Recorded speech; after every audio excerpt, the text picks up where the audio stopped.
Bismillahirrahmanirrahim.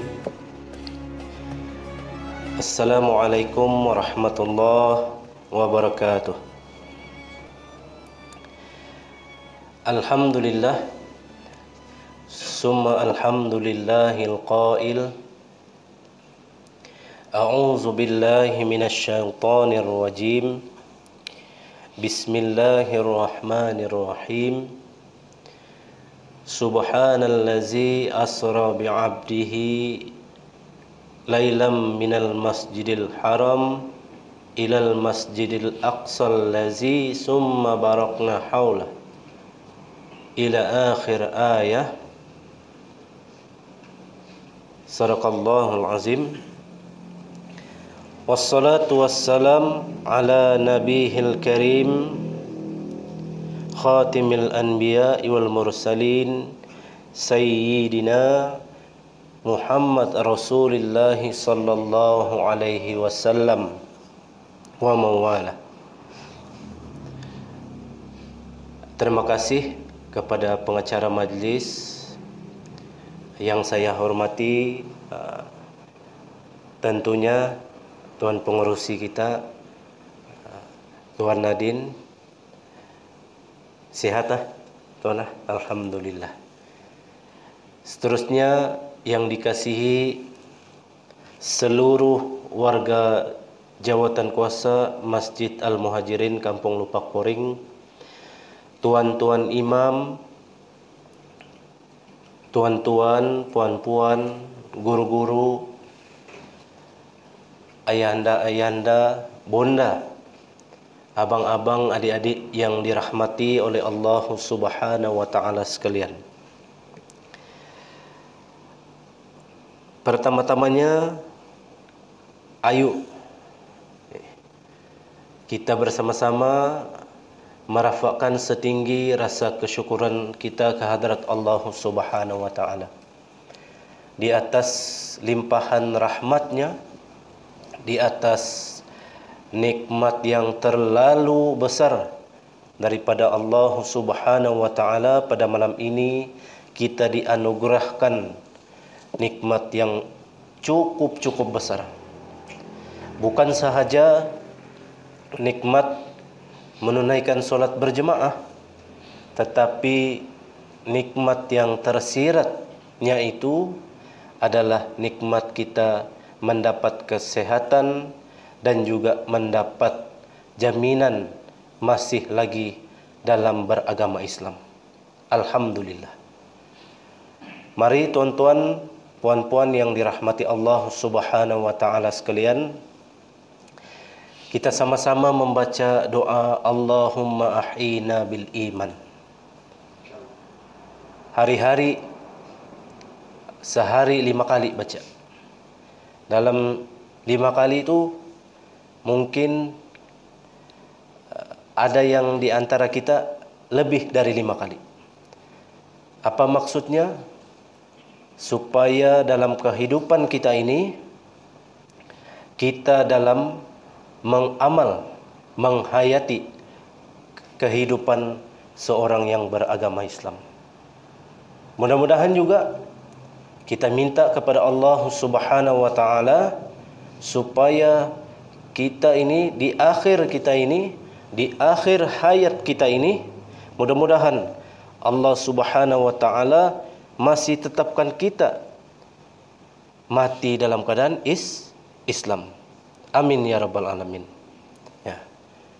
Dan kita mohon juga di malam yang penuh barakah ini, sempena kita mengingati peristiwa Isra dan Mi'raj, kita mohon daripada Allah Subhanahu wa taala supaya diberikan kekuatan untuk terus beramal soleh, kemudian terus bertakwa kepada Allah Subhanahu wa taala. Amin.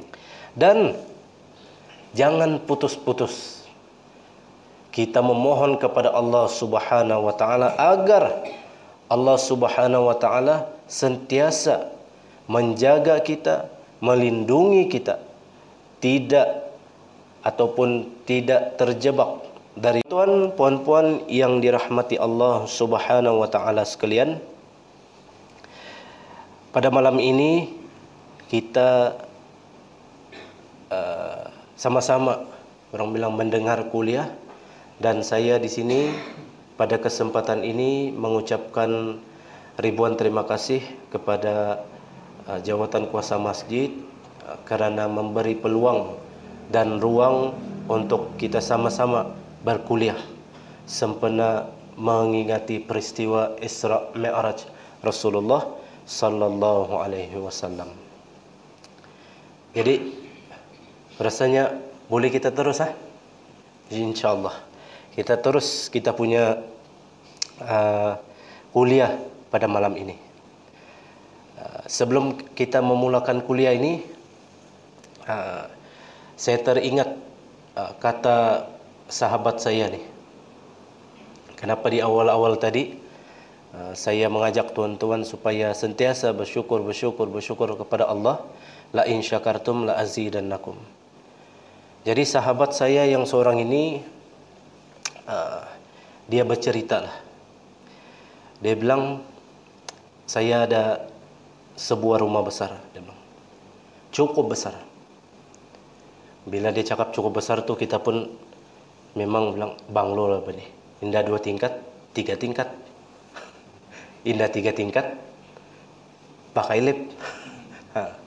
Pun bersangka begitulah. Kemudian dia kasih tahu, saya ada 4 buah kereta. Bila sudah dia cakap rumah besar, bertingkat-tingkat, 4 buah kereta, saya pikir ini bukan kereta biasa-biasa nih. Takkan kereta mangkuk kereta juga. Sudah dia cakap 4 biji kereta, 3 buah kedai. Subhanallah, 3 buah kedai. Jadi pun kita pahamlah. Jadi dia bilang dalam 3 buah kedai, 4 buah kereta, dalam masa setahun, habis selesai. Selesai bukan habis bayar. Selesai ditimpa musibah daripada Allah Subhanahu wa taala. Macam kita lah di Bopot ni. Kena bencana banjir, habis kereta. Dia bilang, rumah besar habis dalam tempoh setahun. Mati-mati saya ingat, jangan-jangan habis bayar sudah semua ni. Sebab kalau orang tua kata, orang yang paling sehat, orang yang paling bertua di dunia ini, pertama kesehatannya terjaga, yang kedua bebas daripada hutang. Allahu Akbar. Jadi 4 buah kereta, rumah tadi sudah selesai, kedai 3 buah tadi pun dalam tempoh setahun habis begitu saja. Dia kata sekejap betul, dia bilang. Allah Subhanahu wa taala tarik nikmat tu dalam tempoh setahun. Berapa lama kita pelihara? Saya capai itu semua benda tu mengambil masa 15 tahun. 15 tahun tuan-tuan. Ada mungkin di antara kita puluhan tahun. Macam-macam kita ada. Tanah 1 ekar, 2 ekar, 3 ekar, 4 ekar, 10 ekar pun kita ada. Tetapi kata sahabat ini, dalam masa tempoh setahun, Allah Subhanahu wa taala tarik begitu sekejap saja. Jadi itulah saya cakap pada permulaan tadi, kita jangan berhenti daripada mengucapkan syukur kepada Allah Subhanahu wa taala. Tuan-tuan, puan-puan yang dirahmati Allah Subhanahu wa taala sekalian. Baiklah, kita berkongsi sedikit tentang peristiwa Isra dan Mi'raj ini. Sebentar tadi saya ada baca surah ayat Al-Quran mengenai tentang Subhanallazi asra bi'abdihi lailam minal masjidil haram ilal masjidil aqsa.